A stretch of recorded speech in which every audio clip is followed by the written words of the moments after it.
As political tensions rose, the head of the US House Judiciary Committee began looking into Liberty Media's decision to reject Andretti's Formula One participation.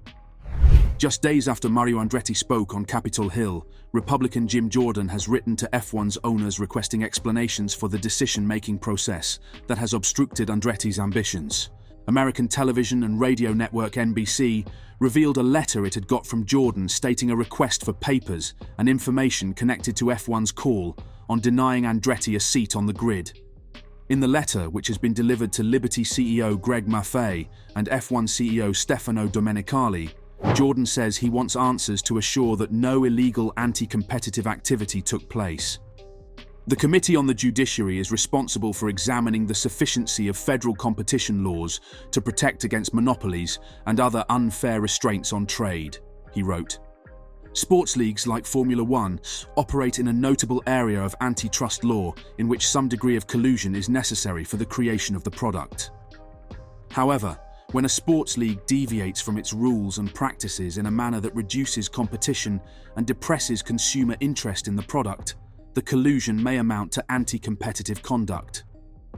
When Formula One stated in January that it would not be permitting Andretti's attempt to compete in the Grand Prix, Jordan made it clear that he did not buy into some of the reasons given by the sport. He wrote, "The excuses put forward for denying Andretti Cadillac's entry appear to be pretextual, arbitrary, and unrelated to Andretti Cadillac's suitability to compete in Formula One. For example, Formula One alleged that a new team could only add value to Formula One by competing for podiums and race wins. However, the FIA had already analysed and approved of the technical capabilities of Andretti Cadillac to compete among current teams, and most current teams in Formula One do not meet Formula One's standard of regularly competing for podiums and race wins." Formula One also faulted Andretti Cadillac for attempting to use an existing engine manufacturer because it could be damaging to the prestige and standing of Formula One.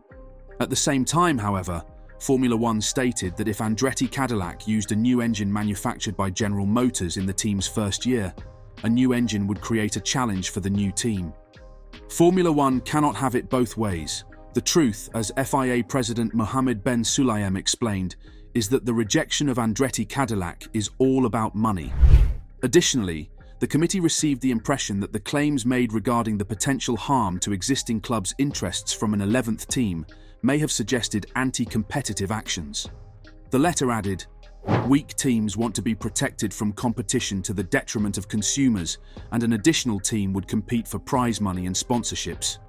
If Formula One must hinder competition and harm consumers to protect failing competitors, then the entire Formula One model may be broken, and the entity cannot hide behind the necessity of a sports league to pursue anti-competitive conduct. Delaying Andretti Cadillac's entry into Formula One for even 1 year will harm American consumers to benefit failing Formula One teams." Jordan has asked F1 to provide papers and a staff briefing regarding what transpired in order to aid the committee's inquiry. He has requested any correspondence and records pertaining to the evaluation procedure for the new team entrants, Andretti, and F1's rejection of its entry on January 31st.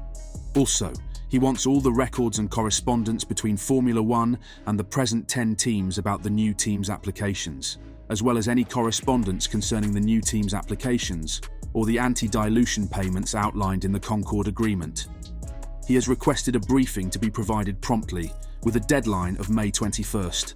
Several members of Congress wrote to Formula One last week, demanding an explanation for the Andretti ruling and an explanation for whether the company's conduct constituted unreasonable restraints on market competition that might be in violation of US law.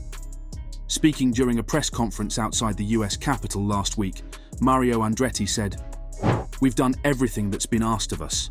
I represented the US proudly in my F1 career.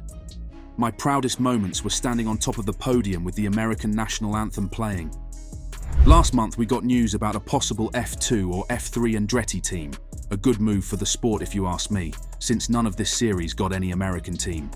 But Bruno Michael, the CEO of Formula 2 and Formula 1, said that he wasn't contacted by the Andretti team. I read a few things on Andretti saying that they wanted to join F2 and F3, but we haven't been in contact yet," said Michel. "Probably it will happen." The second thing is that I understood that Andretti was looking also at possible programs to Formula One, which at the moment is still not decided. Now, if Andretti wants to join F2 and F3, they have to go through the same process as anybody else because that is the way it works. We have a selection process every 3 years in both categories. The one in F2 happened last year at the end of 2023, so the next one will be in 3 years' time. For F3, the selection process is going to be this year, so if they want to join, they of course have to go through the process. Michel responded when asked by the media whether Andretti, as a major player in the global motor racing platform, could be able to cut corners through this move. Most of the teams have been with Formula 2 for many years now. There have been a few changes in shareholding of some of the teams over the last 2 seasons, because F2 and F3 are becoming a very interesting business too for team owners. But I have to be fair to the existing teams. Of course, Andretti is a good name. Of course, Andretti in the case of a general motor racing program is interesting. We don't have an American team in F2, so it ticks a lot of boxes. But then, yes, it will have to go through the same process as everybody else, because it would be completely unfair to the existing teams otherwise. Despite hearing it cannot compete in 2026, Andretti has built its Silverstone headquarters and started recruiting for its anticipated F1 project. Michel has stated that increasing the F3 grid size from 25 to 30 cars is totally out of the question. Thus, even with the American team's undeniable heritage, a spot on the F2 or F3 grid is still far from assured. At the moment, I'm not so inclined to increase the number of teams, he said, even if he acknowledged that more vehicles may be brought to F2. Which means that, to go back to Andretti, yes, they can try to do a deal with an existing team, or they can apply. If they apply, there is always a possibility that one team will not continue, or one team will not have done a proper job, and in that case, there is a chance to come in. F1 was opposed to it because despite the fact that the Andretti name is well known among F1 fans, they felt it would benefit the Andretti brand rather than the other way around. Formula One claims that adding an 11th team will hinder the other competitors in the technical, operational, and commercial domains, while also increasing the operational burden on race promoters and causing some to pay substantial costs.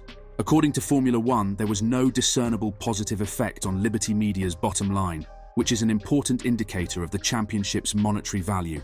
In the weeks leading up to Miami, the parties met and corresponded.